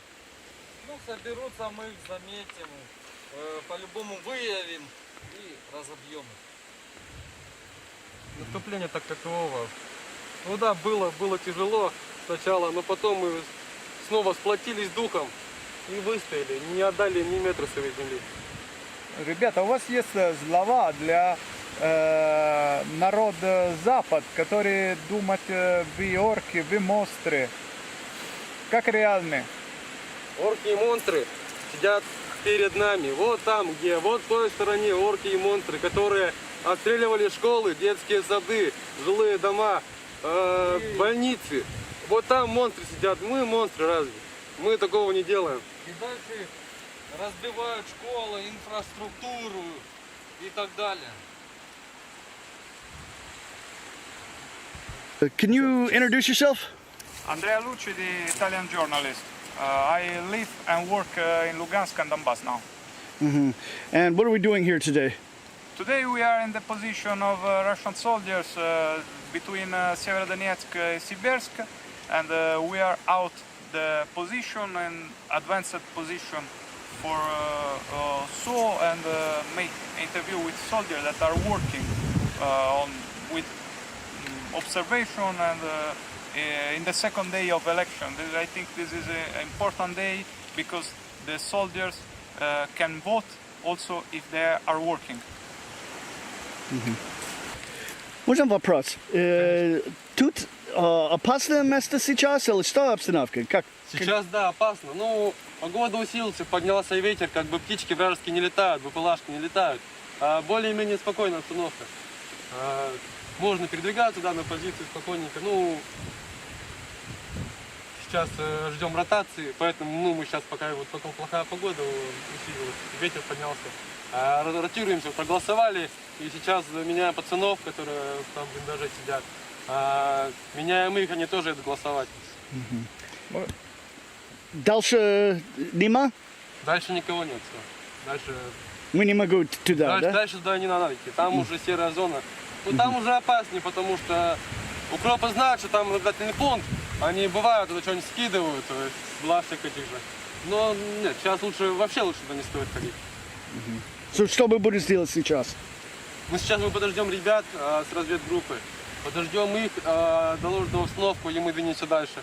Ну, там, вам там снимать не стоит. Вам снимать там не стоит. So, you heard it from the soldiers, what's happening here. It's been a short report here, but we're showing you everything we can. All right. Thanks, Patrick. Yeah. Yep. We back? Okay. Are we back? There we go. Okay. Thank you, Patrick. All right. We've got more news to get to. We're going to talk about this JFK assassination update and the Secret Service agent who was there that day and what he's saying now to maybe clear his, clear his conscience at an age of 88 years old. People do that from time to time. This is a pretty big bombshell, and it really undermines the Warren Commission report in a big, big way, which we'll get to in just a moment. Isn't the Warren Commission the place where conspiracy theories were invented? Yeah, basically. It was literally that report where that term came from. Yeah. Thank you, CIA. Yeah. All right. Before we get there, we want to tell you about our friends over at Lear, because as you know, from time to time, we have Kevin McDermott, the founder of Lear Capital, on our show to bring us valuable insights as to what's happening to our global economies. And recently, he brought insight into why so many countries, led by the BRICS nations, plan to move out from under the U.S. dollar and create a gold-backed currency, and what that could mean to the value of your savings and retirement. Now, we want to strongly recommend that you check this out for yourself, do your own research by calling Lear Capital or going to LearRedacted.com and get a free copy of the Tipping Point report that helps explain all of this and how you can protect your savings and retirement with gold and silver, because it's only a matter of time until we're forced to use digital currencies. So you need to get educated quickly to preserve the wealth of what you already had. Now, for the past few years, we've been moving away from the U.S. dollar for our investments and into hard assets like gold and silver and real estate, because, of course, the writing's on the wall. We have to protect ourselves, and we all have to make our best educated decisions about where this global economy is going. So you do that, too. Call Lear Redacted. Request their special report called The Tipping Point. It's free information about the dollar, the economy, and what it could mean for your savings and retirement. So make sure you go to LearRedacted.com or call 800-613-3557. This report will open your eyes to what's coming. And we want to thank Kevin and Lear Capital for making this information available just to Redacted viewers. So once again, the phone number, 800-613-3557, or go online right now to LearRedacted.com. I think you said Kevin McDermott. What did I say? I think you said, but it's Kevin Demerritt. But I think you're thinking of Dylan McDermott. Okay. Because probably. Sorry. I'm a big fan of McDermott pool cues. I own several of them. That's my daily pool cue is a McDermott. So that might be what you're referring to. That's probably exactly. That's exactly what I was thinking of. Philip just he leveled up in the pool world. Yeah. And I was thinking about that. Many of you don't know. Philip, who you hear, our technical director, is one of a fantastic pool player who just won a big competition in Las Vegas. He is a grand poopah of pool. Yeah, what do you call it? You're a level 8, level 7? No, I'm not a level 8. I'm a level 4. Level 4. There's, I'm not that great. I'm good, but I'm not. Wait, lower is better, right? No, higher is better. Higher is better. Oh, okay. But it's still better than me. 7. Yeah. You could tell me you're a 5, and I'm 10, 12, 221, 221. Whatever it takes. Whatever it takes. Okay. All right, let's get to it. Well, explosive new details now in the JFK assassination, and Robert F. Kennedy Jr., presidential candidate, is responding to this. Yes, a member of the Secret Service who was there that day, who picked up the so-called magic bullet, is now telling his story. He's 88 years old. And we'll get to that part of the story in a second. But first, the official U.S. government narrative, of course, around all of this is that JFK was assassinated by Lee Harvey Oswald, a lone gunman who fired 3 shots, right? The last 2 shots killed the president. That's the ridiculous position, even though the infamous Zapruder film and eyewitness testimony totally discounts that. And it shows Kennedy being shot in the back and in the front. But never mind the facts, never mind the film, never mind the eyewitnesses. It doesn't matter, right? The famously corrupt Warren Commission report, led by Pennsylvania's own Arlen Specter, the worst, put forward the idea that one of the bullets, in fact, it was really Arlen Specter, whose idea of the magic bullet made it into the report in the first place. And so the idea is that one of the bullets that was fired at the president's limousine struck not only Kennedy in the back, but then also struck Texas Governor John B. Connally in the back as well. And it hit his chest, it hit his wrist, it hit his thigh bone. Connolly was riding next to Kennedy at the time, and it immediately became known as the magic bullet theory. Well, Connolly was, right in the front to the right in that seat. So all of this became known as the magic bullet theory, and that somehow this bullet shot through his back brace, Kennedy's back brace, 15 layers of clothing, 7 layers of skin, and approximately 15 inches of muscle tissue. Oh, and pulverized 4 inches of Connolly's ribs, shattered his radius bone, and then was found nearly perfectly intact on the gurney at the hospital later that afternoon. Makes a lot of sense, right? No bullet would ever do that, but never mind. So the bullet was found on a gurney in the corridor of the Parkland Memorial Hospital after the assassination. The Warren Commission found that this gurney was the one that had carried Governor Connolly. In its final conclusion, of course, the Warren Commission found persuasive evidence from the experts, quote, that a single bullet caused President Kennedy's neck wound and all of the wounds that were found in Governor Connolly's body. So it came through his back and it went all around, zipped around into his leg, did all that damage. Well, on Saturday, 88-year-old former Secret Service agent Paul Landis gave an exclusive interview with the New York Times where he shared his revelations regarding what happened on November 2nd, 1963. It's a fascinating read. And Landis says that year he was a Secret Service agent and he was assigned to First Lady Jackie Kennedy's protective detail. This is Landis right there. There he is, 88 years old. Okay. Now, take a look at where he was that day. There he is. I've circled it in red. There he is on the back of the president's on the back of the car behind the president's limousine on the outboard. Okay, he's the one in the very back to the back right. And what the moment you're looking at over his right shoulder. Yeah, he's looking over his right shoulder, and so is the Secret Service agent right in front of him. They're both looking over their right shoulders because they just heard what they thought was like a firecracker go off. And of course, you can see the other people in the audience there also looking in that direction. And then if you look in the middle of your screen there where the president's, I've circled in red, the president's hand is coming up to his neck. Okay, so they're coming up to his neck. And so anyway, I should be clear that magic bullet, that's what it looks like. That was the idea, that was similar to the magic bullet, right? That the bullet, not with the casing, but the actual bullet itself was pretty much perfectly intact. So just to be clear, someone in the chat just making sure that we understand that. Yes, exactly. It's not the actual bullet.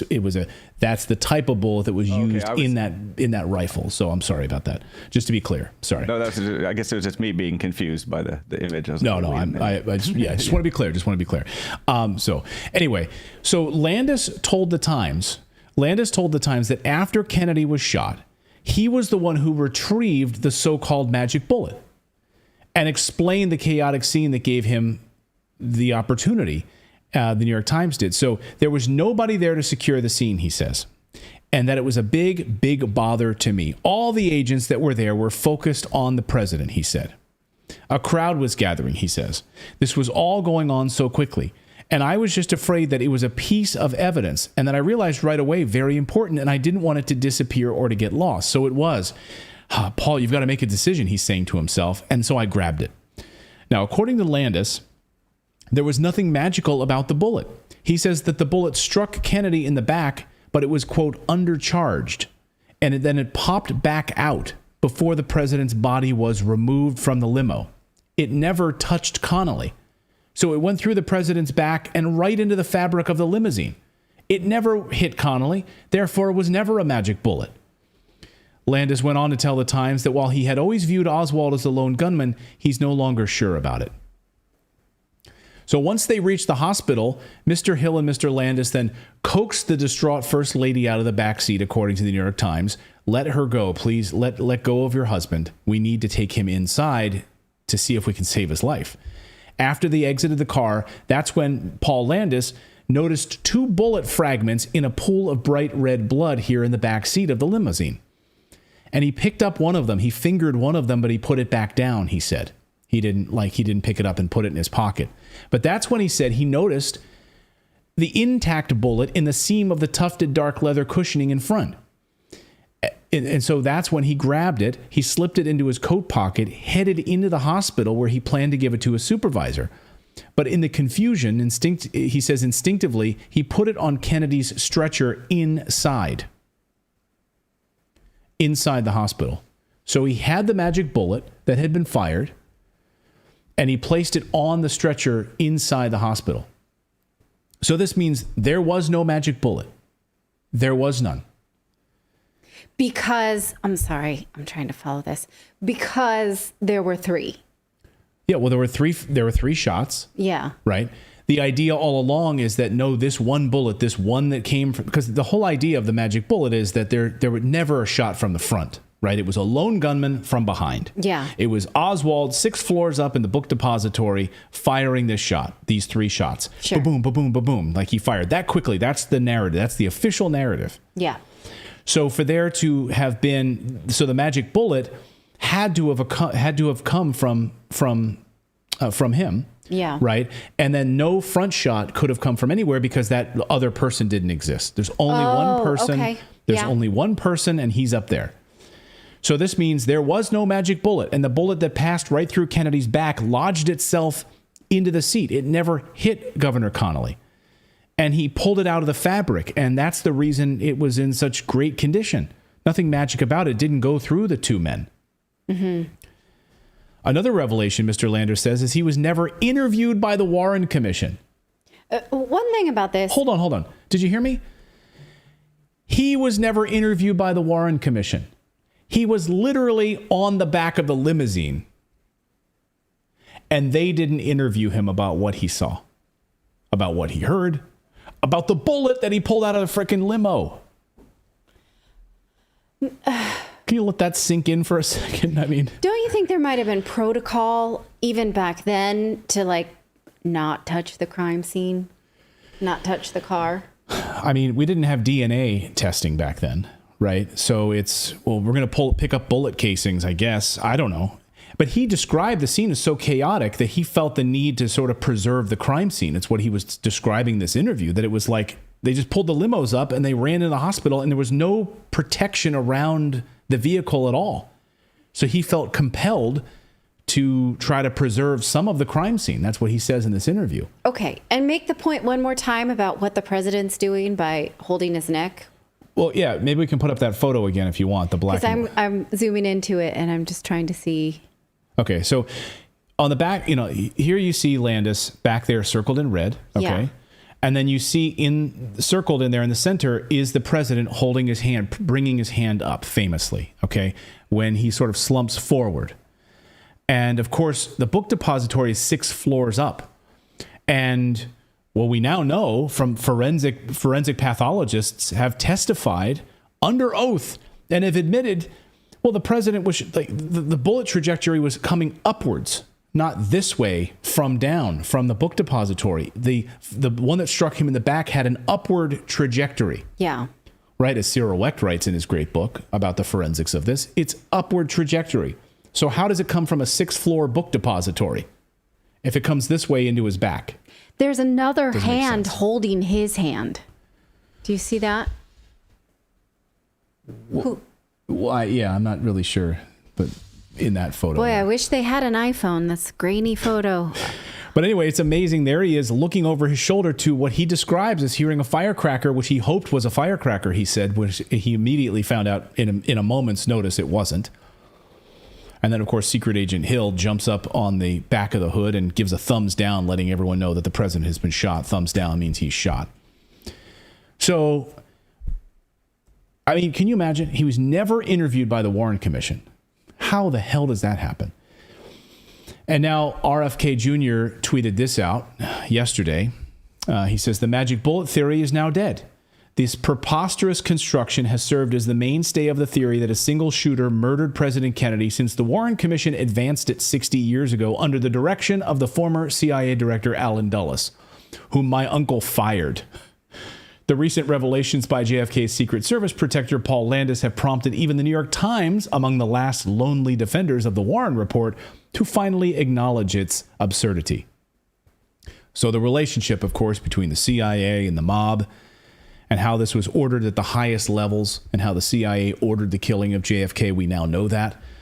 Yes, that this was an inside job of the highest order. James Fetzer is arguably one of the best researchers on the JFK assassination, which we'll get to in just a second. But here is Robert Kennedy talking about how this corruption was there, and the president was going to dismantle the CIA at the time, and of course was a perfect impetus for him to be assassinated. And my uncle came into office 2 months later. He was fighting his intelligence apparatus, his military, because they wanted to invade. They wanted to do the Bay of Pigs. He was totally against it, and he let them roll over him. And in the middle of the Bay of Pigs, he realized they were lying to him, and he realized the function of the intelligence agencies had become to provide the military-industrial complex with a constant pipeline of war. And he came out during the middle of the night during the Bay of Pigs catastrophe, and he said, I want to take the CIA. Alan Dulles had lied to him, Charles Cabell, Richard Bissell, Louis Lemitzer, Curtis LeMay had all lied to him through their teeth. And he said, I want to take the CIA and shatter it into 1,000 pieces and scatter it to the winds.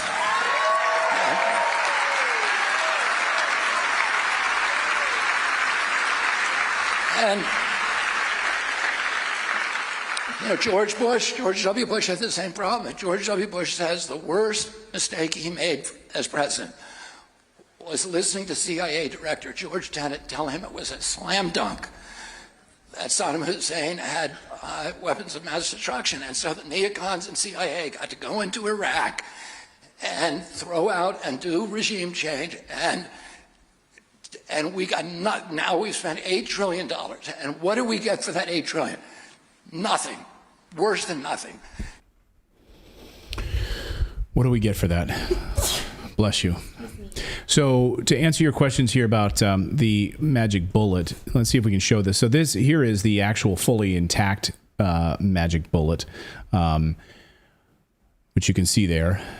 So this is nary a scratch on the damn thing. This is the one he pulled from the fabric that he laid on the gurney that fell to the floor. So if this traveled through 15 layers of clothing, 7 layers of skin, because it had to go back in, back out, back in 7 times, right? Bone, pulverized bone, radius bone, you name it, that this is what it would actually look like. That this is the actual bullet, that it would actually look like this. No, it would absolutely not look like that. It would be, it would be decimated if it ran through all of those pieces. It would, as someone in the chat just said, it would be in a bunch of little pieces. So here's James Fetzer, arguably one of the foremost authorities on this. And he says that the operation was coordinated at the highest echelons of the American government agencies, including the Pentagon, the CIA, the National Security Council, and the Secret Service involved in all of this. Watch. Get this. Jack was threatening to shatter the CIA into 1,000 pieces. He had refused to invade Cuba in spite of the Joint Chiefs' unanimous recommendation. He'd gone ahead and signed an above-ground test ban treaty with the Soviet Union despite their unanimous opposition. He was pulling all of our forces out of Vietnam by the end of 1964, and the chiefs thought he was an obstacle to the fight against international godless communism. They were wrong, but they were limited by their own failure to understand the world in a comprehensive way, as did JFK. So someone in the chat pointed out that, and I think they're referencing, Lord Sterling says this documentary proves the magic bullet is possible. It was recreated. So what he's referring to, if I'm not mistaken, is the 50th anniversary recreation. There during the 50th anniversary, they did a recreation of this magic bullet. And the idea was that they were able to say that it was possible. But of course, again, this is a recreation. Can you say that those circumstances are correct given the bone, given the conditions at the time, right? Nothing's ever perfect. So I guess it's possible. But what I'm making the point now, and what I think Paul Landis, the Secret Service agent, is making the point is that the magic bullet did not happen. That he pulled the bullet out of the car that went through his back. Therefore, the bullet that was in Connolly was not the same one. It's a different bullet.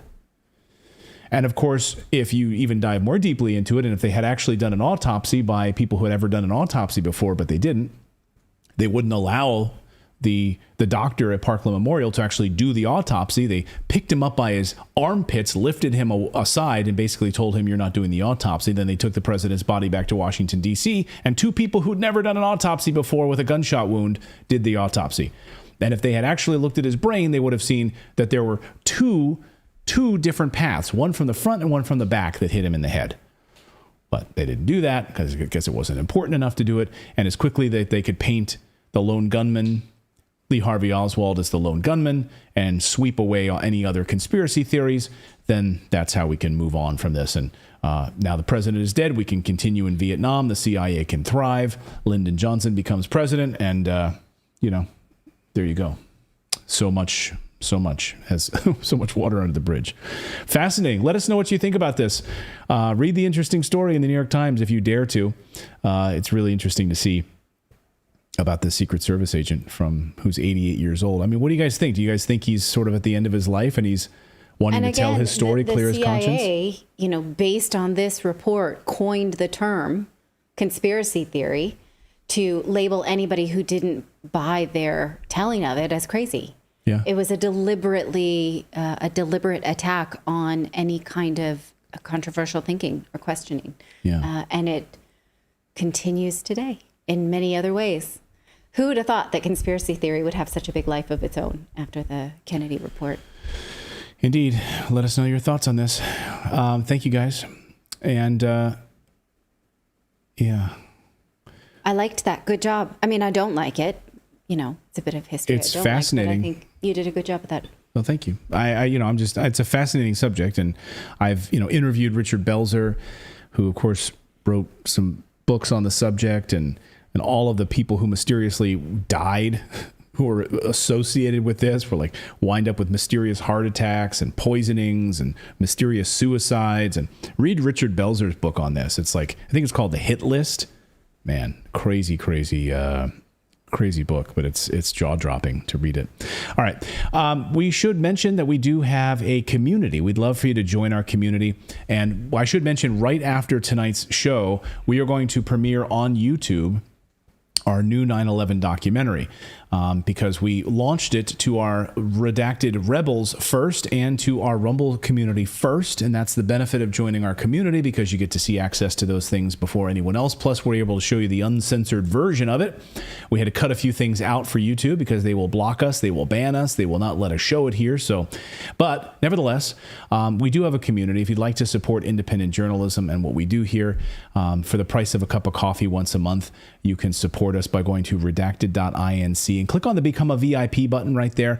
And like I said, you get access to our locals community. We're launching our book club, where you get access to videos before anyone else does, and exclusive content and live streams that no one else does, right there in our Rebels Redacted community. So again, for the price of a cup of coffee once a month, you can click the join button. You can become a Redacted Rebel and get access to that. And here on YouTube, after our show tonight, live, after our show, we are going to have our documentary, right?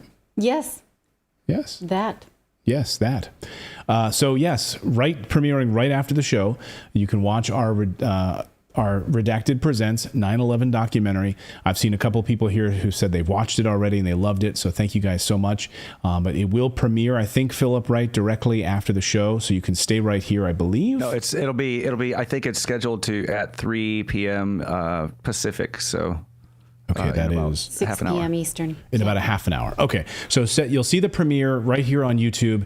To come over and watch it there if you'd like, and you'll see the premiere getting ready to start. So please watch that with everyone else, as that YouTube documentary will launch on 9/11. So thank you guys so much, and we will see you back here tomorrow at 4 p.m. Eastern time. Have a great night, everyone.